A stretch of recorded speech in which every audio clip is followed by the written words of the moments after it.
freeing. The way that they've done that, to date is typically through like acquisitions and kind of stitching something together. And so, the product's clunky, doesn't look great, and in a lot of cases, doesn't even talk to their own, products in a great way. And so that's kind of the legacy piece. Fast forward to, a couple of years back, enter, Zen Payroll at the time. So you're, obviously very familiar with them. Even they, started as a payroll provider and then kind of tacked on benefits afterwards. And so when we look at them, they're definitely a modern provider and probably one of the best in the marketplace. But when we look at the marketplace, there's kind of, there's basically there's a false choice, right? You have to choose between, an ADP, which has everything you could possibly need in terms of like feature sets and things like that, or like a Gusto, for example, but have to maybe sacrifice a couple features here and there because while they're, a fantastic product and, probably one of the better ones on the market today, they're ultra focused on a very specific type of business. And so if you don't really fit into the cookie cutter mold there, then it might not work out for you. Okay. Into Rippling, where we've launched with all of these things in mind from day one. So payroll is deeply integrated to benefits, as is the HRIS. And then, of course, there's all the reporting across all that. And so because we've launched with all that in mind, everything works together incredibly seamlessly. Then you've got the flip side of the puzzle there, which is the IT side of the house. And this is something that nobody else is really doing, especially as it relates to the HR world. And so with Rippling, we've built with all of these different functions of a business in mind since day one. So benefits talks to, the security piece, or payroll talks to applications, the HRS provisions apps, and hardware, things like that. And so Rippling is kind of the first all-in-one employee management system that facilitates both your HR and your IT. And just to kind of illustrate that, let's just kind of use an example of hiring somebody. So anytime you go to hire somebody, you put in a couple of pieces of information like name, title, employment type, salary, department, things like that. And then you kick off that workflow. And so we can run the background checks. You can have them e-sign any agreements they need to. So think, offer letter or handbook acknowledgement, things like that. They get added to payroll automatically. And then, of course, also are able to enroll in benefits. Now, this is another place where we differentiate, slightly between a Gusto, where Gusto forces you to use them as the broker when it comes to benefits. We can also be the broker of record for insurance. But at the same time, we also recognize that doesn't necessarily fit every business's model. You could have a business owner that's maybe been working with the same broker for the last 20 years, has a great relationship with them. And so we don't want to do anything to harm that. And so in those cases, they can actually bring their broker with them. We'll still facilitate all the enrollments, all of the new hires, open enrollments, qualified life events, things like that. And we actually help out the broker by pre-filling out all of those carrier-specific forms that they would need to submit themselves. Now, does that mean that if you were to carry your own broker over, that you'll be synchronizing with that broker in real time to make all the adjustments via payroll, or is it just default back into the traditional approach of, using a different broker that doesn't integrate with an app and you have to manually update premiums? Nope. So all of that gets updated automatically, right? And we can talk a little bit about how that would work. Basically, what we do is ask, the business and or the broker a couple questions about the plans that they have in place with that broker. We go out and find those specific plans from the carriers for, medical, dental, vision, life, all that good stuff. And then display all of those to you in products so you can verify, yeah, that's the premium I'm paying. You can set your contribution schemas, right? So that, employer pays X, employee pays, Y. And of course, all of that carries over to payroll. Okay. Mm-hmm. Then we kick off the IT side of the house, where you can buy and ship computers directly from a marketplace within Rippling.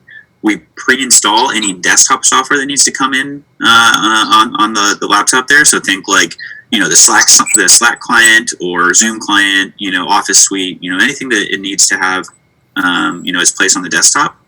And then, of course, we can do all the security enforcement. So including the hard drive, password requirements, making sure that computers are patched and up to date, including being able to give you a report of that, which, as you probably know, is required for SOC audits, as well as being able to then manage all those machines remotely. So think like lighting a laptop remotely.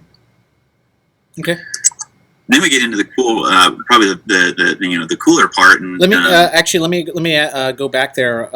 So the computers that you could buy and ship, I mean, how is that priced out? Are you guys competitive? Is this something that you guys are I mean, obviously you're reselling it. How does that get charged to someone like me if I'm a partner or my client? Yeah, so we'll definitely talk about it more here in just a little bit. But Okay. when it comes to the pricing on the laptops, for Apple, the rates are whatever Apple shows. If you already have an Apple business account, we can actually be added to that account and fulfill orders through there, so you can take advantage of any discounts you're getting through Apple. On the Windows side, and this will make more sense when we take a look at it in product, we have our own distributor we go through. Which the pricing should be pretty competitive. But if you have some crazy deal with some distributor, you can always buy it outside of the system. And then there's a workflow for us to still enforce all the security as part of that. Okay. After the hardware piece, this is where it starts to get pretty interesting. And it's the world that I think you're more familiar with, right? When we start talking about SaaS applications. And so if you think about any business, there's always a core set of applications that every employee needs access to. So think like G Suite or Office 365, Slack, Microsoft Teams, the storage applications. Basically, within any business, there's always a couple applications that everybody's a part of. And so with Rippling, we can predefine rules that automatically provision accounts in those applications. We can also go one step further, remember, because we know department, and then we can start provisioning department-specific applications. So think like, for a sales member, maybe it's Salesforce, DocuSign, Calendly, Zoom, all the applications you're familiar with. Maybe on the finance side, it's like Office 365 specifically licenses for, like an Excel. On the software developer side, they might be getting access to like an Amazon Web Services, right? So very specific based on, an employee's department and role within a company. And that holds true across the 350 plus applications that we're working with today. Okay. And then the flip side of that, right, of any employment life cycle is, of course, whenever they leave the company through whatever means that might be, we can suspend access to both SaaS applications and the hardware, remove them from payroll and benefits, send any final agreements they need to sign, cut the final paycheck, and then we can also offer Cobra, which I, of course, just went through when I left Expensify, right? In most places, you get sent a big giant packet in the mail. You have to fill it out, send it back. Then they send you a new packet with all the options. You choose from there and then send it back. So back and forth over mail, which of course is not efficient. With Rippling, it's all done in product, and we can facilitate the payment for Cobra in product as well for the employees. Okay. And then I've got this one up there just to help illustrate to some of the firms out there. If you ever started thinking about it, across both your own firm as well as your clients, for any given application, the managing that application and the licenses therein can become a huge burden, right? So take any application you might be using, whether that's like an Expensify or Receipt Bank, whatever the case might be, having to manage the licenses across all the employees of your clients for even just one application can start to become a headache. Okay. Now, the cool part about Rippling is that it is an all-in-one software, right? So you can use this for HR, payroll, for the app management, hardware, you name it. And certainly the businesses that use us for all of those pieces are the ones that get the most benefit out of it, right? Because now you're talking about everything being deeply integrated. But you can also use it a la carte, right? So that could maybe be a client that's on like a PEO, for example. We, of course, can't replace a PEO quite yet, but maybe down the line. But we have a lot of people that might use us alongside a PEO, specifically for the IT side of the house, right? So you could have cases where they keep things in the PEO, but then run us alongside that to help them with the provisioning and hardware management because of the pain that is for any business. Right. Okay. Thank you. Now I'm going to pause there for just a second before we hop into the product. Any questions so far? No. I mean, it sounds like for lack of a better example, it sounds like Gusto Payroll plus IT, with a couple differences on the benefit side, and yeah. Yeah, I mean, so and I'll try to keep highlighting any differences between us and Gusto because there certainly are a few. Yep. Now, the place that I'm in now, this is the company dashboard. So this is what any company would see when they log in. We do, of course, have an accountant's dashboard that kind of sits on top of this, similar to, the Zero dashboard where you can see a listing of your clients. You're able to click into and out of each one of them. So, have that accountant dashboard to make things easy on you. Now, to start, just want to highlight kind of the employee census here, because this is basically the core of the product. Without this, the rest of it wouldn't work, right? So full listing of all your employees, their employment type, their start dates, things like that. And then the search and filter. And I bring that up because across the rest of the product, very robust search and filter, especially for things like departments, right? Where we can also facilitate as many different departments as you would like. Whereas I know with Gusto, there's really no concept of like a sub-department, right? Right. As well as like a nice looking org chart, similar to a Gusto, right? Where you can come in and see who's who they report to, and get, their information. Now, the first thing I want to highlight is the applications. Now, if I scroll down here, it shows my installed applications. If you'll notice, there's a different kind of color scheme here. These top two rows, these are our native applications or first-party applications, anything that we've built in-house, as well as the third-party ones there below. Now, and these are the ones that are installed, right? As well as then we have the marketplace down below of everything that's available as it relates to any of the integrations that we support today. Okay. Now, I'm going to use G Suite as kind of the example for when it comes to the app provisioning. Because basically everybody uses a G Suite, and so it's always a good example.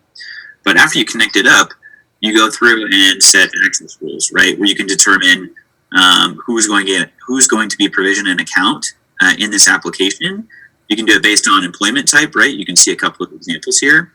Another important thing to note between us and Gusto, you can treat 1099 contractors as a contractor, or depending on how they're working with the business, they could technically be almost like a full-time employee, but still just as a 1099 worker. And so in that case, you could do things like provision them Gmail accounts, right? And so it's not uncommon today for somebody to hire somebody on as a 1099 contractor first, and then convert them to full-time later. But I can also get very specific, right, where I can set up rules based on either employment type. We can do it by department.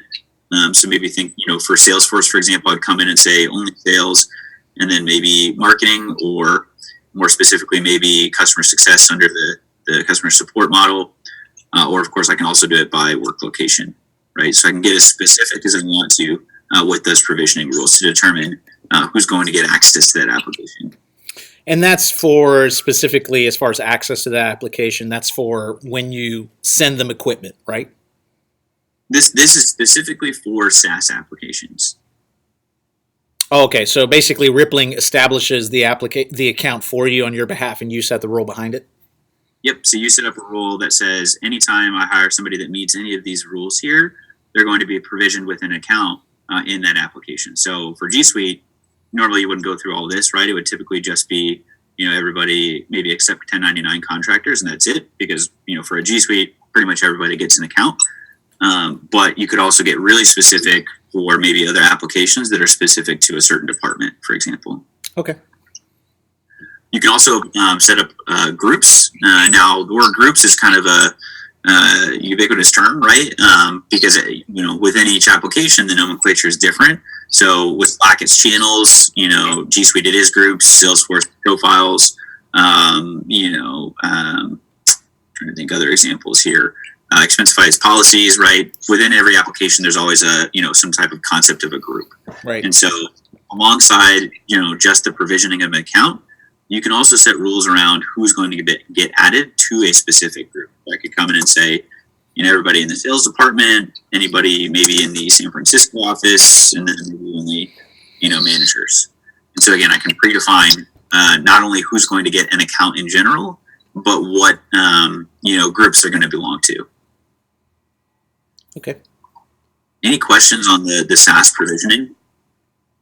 No, that is kind of cool, because you can basically, for me example, I use G Suite, so that's what we use, Google Business, and then let's say a Zero profile, a a Gusto profile or a HubDoc profile? Do you guys integrate with some of the leading accounting apps that are out there? So basically, I hire a new employee and they're supposed to get a G Suite, a Zero Access, a Gusto Access, and a HubDoc Access.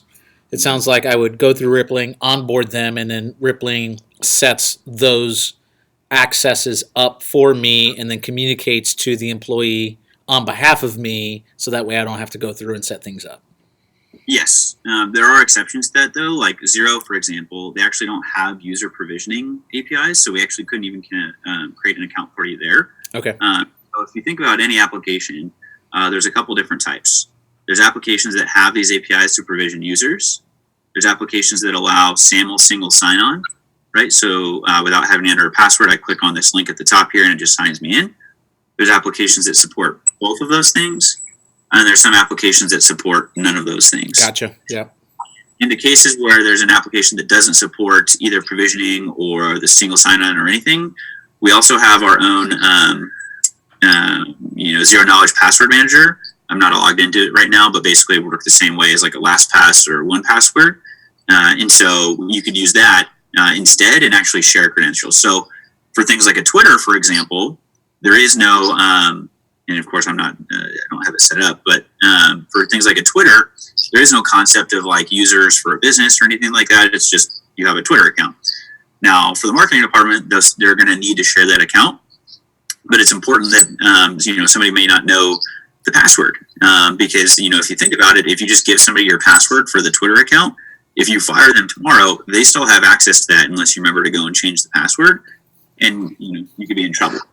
So with Rippling, we call it RPass. It's what's called a zero knowledge password manager, meaning I can share a password with you so you can log in through that password manager, but you'll never actually know what that password is. So that when if I were to fire you tomorrow, it would cut your access off through RPass, meaning you can't get into that Twitter account and do anything on nefarious. Gotcha. Okay. Now, if there is an application that we don't support today that does have user provisioning through their API, we're absolutely happy to add it, right? So, and those typically take a couple days, if maybe a week or two at the most. Gotcha. Okay. That's the SaaS part of it. The hardware part, and it sounds like you're pretty curious about this one. So the hardware piece starts with the store here. Now, we do allow you to buy or lease through the store here. For the leases, that's only available for the Apples, right? So for any of the Apple, products, you'll see the from whatever per month. We don't charge anything extra on those leases, so it is a true lease, not necessarily a loan. And so what we do is just take the full retail price divided by 24, and ultimately that's what you pay for it. You just turn it in at the end of that lease period once you upgrade to a new one, right? Again, you can add us to your Apple Business account so we can fulfill the orders through that. You saw the Windows laptops through there, but you don't necessarily have to get them through us. You can always get them through your own distributor. But what I can do in here, especially for the Apple laptops, is I can come in and predefine different configurations, maybe based on department or based on rules. So maybe finance needs something that's a little bit more robust in terms of processing power. Maybe they're in Excel all day or resource intensive applications. They can have a more powerful laptop versus sales or marketing maybe who just need something basic, right? Right. So you can predefine that. You can also predefine what desktop software gets added to each one of those machines. We've got this library of all the common things. You can also upload custom software if you need to do that as well. That way, as soon as something ships out to either an employee or to an office, all this is preloaded on there for you. Gotcha. And then, of course, you can also define, the password policies, right? So you can get a custom policy. We have some predefined ones around being PCI compliant based on your business. So you can see it, basically get as robust and around the password requirements as you want to. We encrypt the hard drive for you, and then of course can let you know, number one, where different machines stand in terms of updates, right? Because you have to know that for SOC compliance, as well as being able to force those updates, right? So you can predefine those rules. Okay. And then of course, after that's all said and done, you have kind of this inventory here, and so For any laptops that were not purchased through Rippling, so that could be either a business that's newly implementing Rippling that already has laptops out there. It could be somebody who has been using Rippling but decides to order, Windows maybe through some local distributor or something like that. We actually send out an invite. All the employee has to do, or even somebody, if you have like in-house IT at all, they click that link and it downloads the agent to the laptop, and then kicks everything off from there. But once those laptops are online, they become part of this inventory. You can see serial number, last ping. We're going to be adding location here pretty soon. But you can do things like reset passwords for those users remotely. You can unassign it, freeze their access out, decommission the computer, or whatever you need to do there. And when you decommission a computer, does Rippling send on your behalf all the packaging necessary for that employee to bring things back? Let's say if they're remote. So let's say I have two employees that live 4 hours from my HQ, and they don't clearly go to my office. Do you guys provide any kind of provisioning on getting that equipment back? For the reassigning computers, I'm actually not sure. So let me find out on that one for you. I mean, I'm just more curious because. Yeah, that's a good question. And one I probably should have known, but it is my first month, so still learning some of the nuanced details here. You're slacking, bro. You're slacking on the job already. I'm just kidding. But I can find that out for you. All right, cool. Yeah, no worries. But yeah, so you can always undersign it. And then, of course, it's not going to let me do this because it's a demo account. Nothing's connected to Wi-Fi. But basically, you can freeze people out remotely, unassign, wipe it. The decommission is if, like, for example, somebody stole that laptop, right? Then you would decommission it, right? Right. But then you've got the unassign and reassign function. Any other questions on the hardware piece? No, that's pretty straightforward. Cool. So kind of the last thing to highlight here would be the payroll piece. So give me just a second to get that loaded up here. Sometimes the demo accounts don't play super nice for me.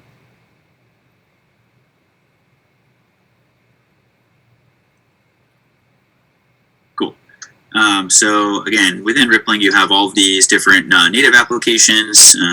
We do have the option for benefits, but the one that I'm just going to talk about briefly here is payroll.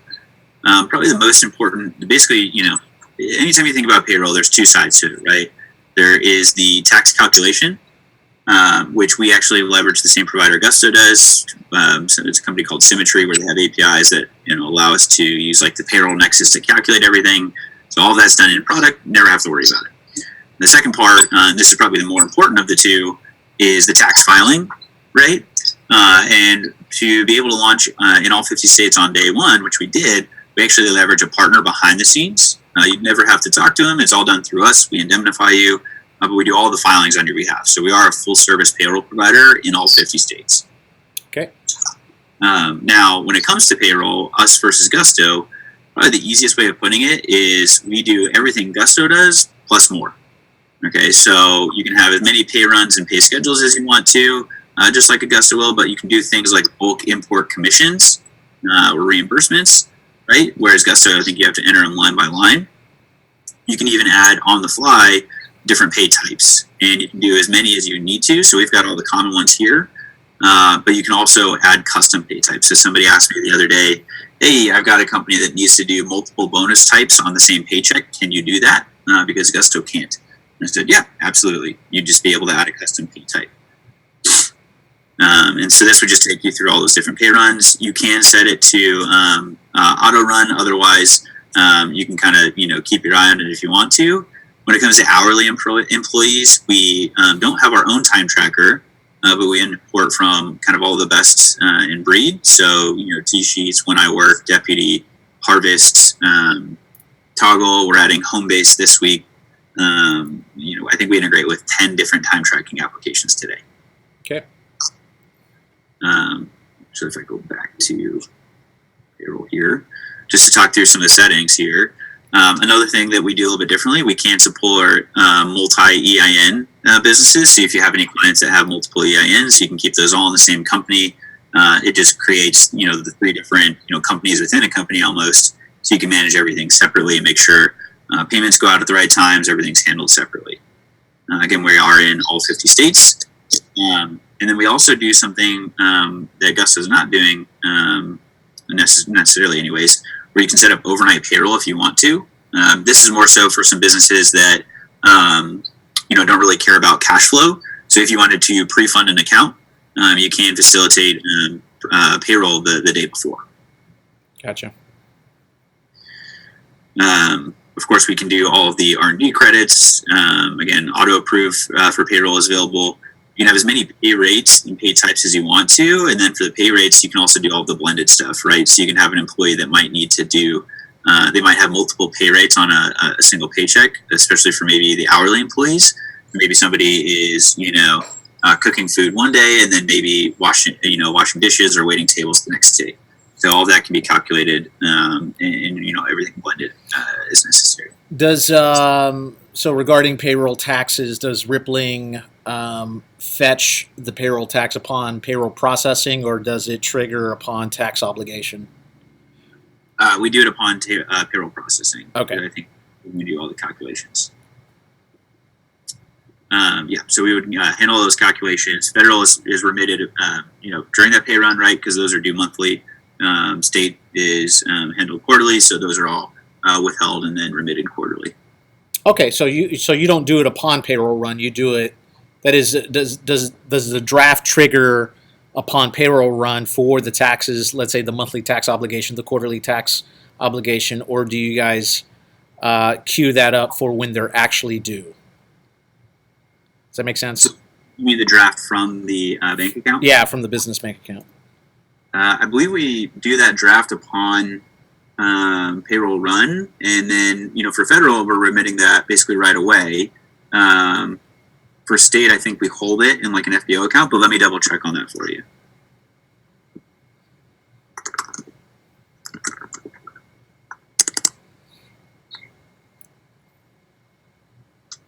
Cool. All deductions, of course, are all handled automatically. We can also do, integrations out to different 401k providers, HSA, FSA, etc. On the garnishment side, we actually can do 3 different types. And the difference between us and Augusto is we can remit these to the appropriate agency as well. So not only are we doing the garnishment, but we're also remitting the garnishment to the appropriate agency. Okay. And then, of course, on the accounting side, we'd integrate that back to either QuickBooks Online or Xero. And then we're also adding Intact and NetSuite. So that's kind of another thing, right, where we realize that, companies are going to graduate from those different systems, that maybe they need, multiple class tracking or, whatever that might look like, multi-entity consolidation, you name it, right? We recognize that people are going to graduate from the QBOs, from the Xeros of the world. And so, unlike Augusto, we will be able to support those businesses all the way through their life cycle, right? Okay. Any other questions on the payroll side of things? No, pretty straightforward. I'm more so obviously owning an accounting firm. How do I, from my perspective, let's say I have 5 clients on Rippling, or I'm starting to use it, and I'm starting to slowly build up a clientele on Rippling. What kind of capabilities do I have on my side to handle my clients? Yeah, so they would all have this company dashboard. Are you just asking about what does it look like from an accountant's point of view? Yeah, correct. Is there an accountant's dashboard version of this, or basically is this just one by one? No. So you have an accountant's dashboard, and so I'll just sign in there real quick so you can take a look. Pretty straightforward, right? You've got the dashboard. It shows a listing of the clients that you have access to. Each one, of course, would have shortcuts based on whatever you're doing with them. So, this one, for example, they still need to install payroll, and they've got some stuff missing that's coming up. This one, they have, payroll installed. You could run it. You could hire, terminate right here from the dashboard. Click into into their company dashboard from your partner dashboard, and then you also, of course, have all the applications that are connected if they're using our app management there. Okay, great. So, and so basically, I could just search my clients, access their profile, How do I add a client through here? So the button's going to get moved because the engineer that built this before I came on board didn't really think. But right now they added new clients down at the bottom, but it's getting moved up to the top here. Oh, it's fine. It's fine. And on that note, we're kind of happy to do the clients either way. You can either add them yourself, or if you're like I don't have time to really run through this with the client or do the setup, you can just pass that off to us. We're happy to run them through, demo, answer questions, put them through an implementation plan, whatever that looks like. Okay. And actually, since we're on that topic, as it relates to moving from Gusto, it actually takes us about 48 hours to move somebody over. And how does that work? Like, do you guys just get access to it? I give you access or something like that? Yep, basically give us access. We do a data dump and then just port everything over. You basically tell us, hey, this is the last check date that I'm going to run in Gusto. This is the first check date I want to run in Rippling, and we make sure everything lines up for you so they get, one W-2 at the end of the year. Gotcha. If I were to, so from the accountant side, if I were to pull somebody over, am I able to put in all the historic payroll? Absolutely. Yeah, you can just create like an off-cycle pay run, right, and just import that in all via CSV. So is CSV the only way to do it? You could manually enter it. Okay, yeah, that's what I was asking. Sure. So you could manually enter. You could do CSV. If you have another method that you were thinking of doing it, through, we're always open to that. But those would be the two most common, right? Okay. Any other questions so far? Otherwise, the last kind of thing, real quick, to show you is what it looks like to kind of hire an employee. We'll just run through it real quick. Okay. Cool. So just want to kind of show you how easy that is. So pop in, say I'm going to hire somebody. You can also run that background check first. When you're hiring them, we can either pull them from an applicant tracking system if they're using one of those, or from that background check system that we might have ran first. But I'm just going to enter manually. Now I'm going to kind of fly through this, but just come up,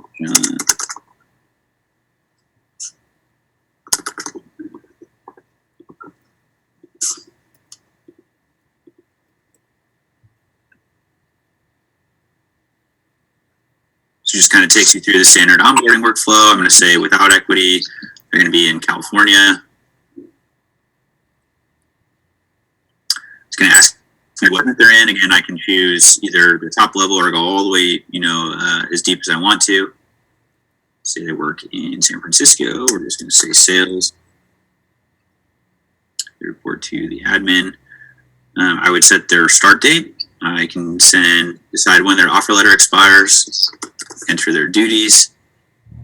No, they're not going to have any direct reports.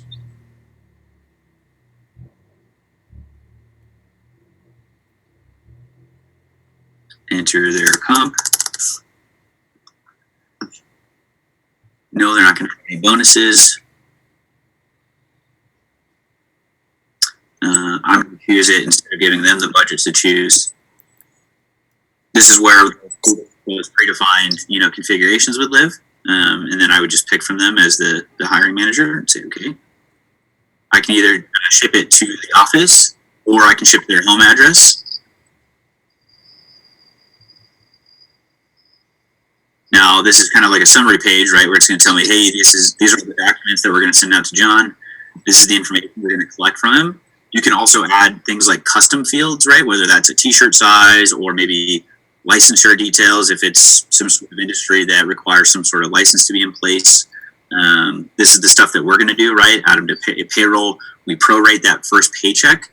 We also do that during any sort of employment events like a promotion. So you don't have to manually calculate, a pay raise. We'll do the prorated pay raise for you if it's mid, pay cycle.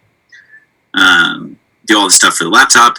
Then it tells us, hey, based on all of your access rules, these are all the accounts that they're going to get access to, application-wise. Right. It's also going to tell us any of the groups. We can do stuff ad hoc if we want to, right? So if that's, hey, maybe they don't need access to that group, or they do need access to a certain group.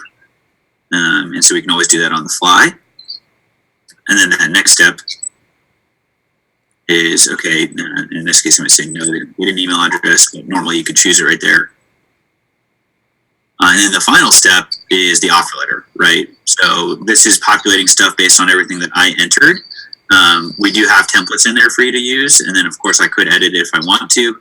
Again, with our document editors, you can just upload a Word doc if you've got your own offer letter templates, and then you can go through and customize and add any variables.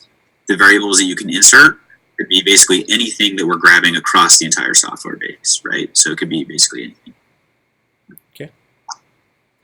And that's it. You can hire somebody in, a minute or two. Awesome. Any other questions, thoughts, feedback? No, a lot of it looked pretty straightforward.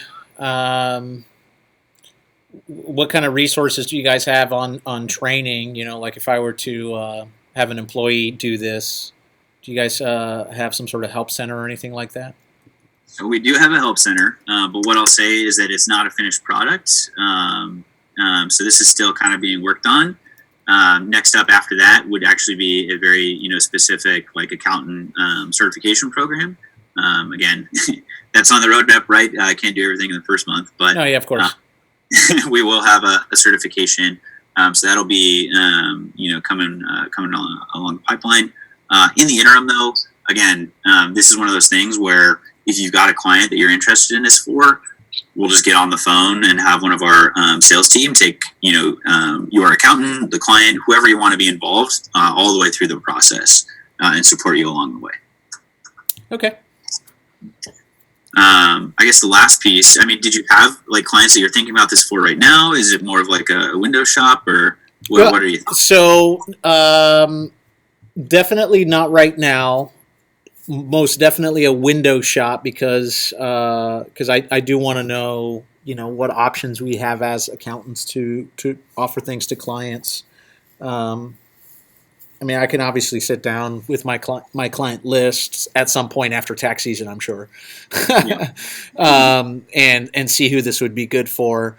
It sounds what's really cool about it is the IT provisioning side of things. So that's definitely unique in the sense that if I had a client that wanted to just streamline that whole process along with payroll, they could use something like this, and they can run their payroll, they can get it set up, and then slowly build out some sort of infrastructure where they hire the next person. It's basically a click kind of thing moving forward. Exactly. Yeah. So I think what do you do for your own application management and hardware management today? for my own here internally, it's pretty much a majority of me and another account manager that works for me. So a lot of that provisioning happens internally. So not really an application at the moment that we use that provisions that kind of stuff. Either you or this account manager is going in and creating those accounts across the applications manually. Yeah, correct. Yeah. Yeah, correct. The provisioning sounds enticing for me as obviously as a business owner and then owning a firm. The IT purchasing, not so much, just because we're constantly looking for deals unless we felt really confident that Rippling got us the best deal, we probably wouldn't buy any kind of tech through Rippling. That's totally fine. Yeah, and I think that's pretty straightforward until we get more comfortable with something like that. Yeah. What do you? So I guess the question there would be for the laptops you are purchasing today for employees. How are you managing the security for those? Yeah, so a lot of that's just internally. It's just provisioning the laptop. Do you use any sort of software to do password requirements and enforce that consistently? Anything for encrypting the hard drives? Anything like that? LastPass for all the password protection. Nothing at the moment for encrypting. So you're using LastPass to enforce the password on the laptop itself? Oh, I'm sorry. I thought you meant just passwords in general. No, nothing at the moment for the password itself on the laptop. And I think the reason why is we don't have anything installed locally. That is, we run, the applications that we use are all cloud-based. So nothing is supposed to be installed through the laptop. Even our work papers all are maintained, provisioned, and secure through our cloud-based applications that we're using. So, I mean, if there's anything that's on the desktop, it's at most maybe a Slack channel, which is more of a. No, I wouldn't even say that because we don't even use Slack internally over here. But we use GoToMeeting for our scheduling software. So when people meet with us virtually, maybe Zoom, GoToMeeting, that's the most that will land on a laptop. Right. So I guess the thing, and this is just maybe just some food for thought, that doesn't necessarily mean that people are still locked out of those cloud applications. No, yeah, for sure. I agree with that. You know what I mean? So that's just one thing to think about. Always something just to, kind of some food for thought. We have the security white paper that I think is almost done, hopefully. And as soon as it is, I'll send it your way. Always something that's good to think about, right? Like, I'm not here to be the boogeyman and scare you or scare clients into like security. Like that's not our role. But we just always want to make sure that people have security top of mind because, it is an ever-growing threat, right? Like there's always people out there that are maybe not targeting you specifically, but it is always a risk, right? Right. Well, cool. Well, thanks again, Will. Definitely was happy to, show you through everything. What I'll do is just send you over some, general information. That way you've got it, team has it. And then, like you mentioned, probably post-tax season, if you have anybody that you want to look at this for, or if you decide, hey, we do want to think about using this, for our own provisioning and hardware management, always happy to talk about that too. All right, man. Well, hey, congrats on the switch over, and I appreciate your time. Yep. Thanks again, Will. All right, brother. Have a good one. All right, bye.